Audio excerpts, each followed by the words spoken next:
நான் உயிரோடு இருக்கும்போதே செத்துட்டேன்னு சொல்லி எல்லா ஆஃபீஸர்லாம் சேர்ந்து என் புருஷன் பெற்றாரு இந்த நிலத்தெல்லாம் விட்டுட்டாங்க. வீட்டுக்காரர் 85 செத்தார். வயிற்றுல ஒரு பிள்ளை இருந்துச்சு. வெறும் 4 வயசு 3 வயசு 2 வயசு 1 வயசில் விட்டு செத்தார்.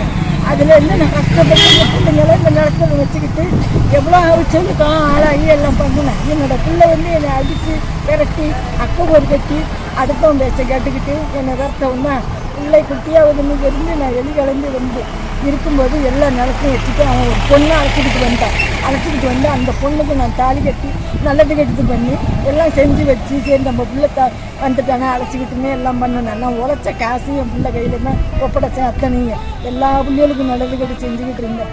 இப்போ என்ன பண்ணி விட்டான், அவன் பொண்டாட்டியை பேச்சை கேட்டுக்கிட்டு எல்லாத்தையும் விற்று அவன் அப்போ வீட்டுக்காவா அனுப்பி விட்டாலும் என்னன்னு தெரியல. இன்னைக்கு எனக்கு சாப்பாட்டுக்கு வழி இல்லாமல் நான் ரோட்டில் நின்றுட்டு இருக்கிறேன். தங்க கூட வீடு இல்லை.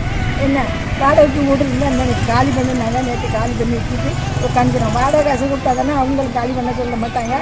என் வயசுக்கு நான் எவ்வளவு உழைக்க முடியும், என்ன செய்ய முடியும்? நான் உயிரோடு இருக்கும்போதே செத்துட்டேன்னு சொல்லி எல்லா ஆஃபீஸர்லாம் சேர்ந்து என் புருஷன் பெற்றாரு இந்த நிலத்தெல்லாம் விட்டுட்டாங்க. இன்றைக்கி நான் கலெக்டர் ஆஃபீஸில் வந்து நான் மனு கொடுக்க வந்திருக்கிறேன். எனக்கு இந்த கலெக்டர் ஆஃபீஸில் எனக்கு அதை மீட்டு எனக்கு கொடுக்கணும்.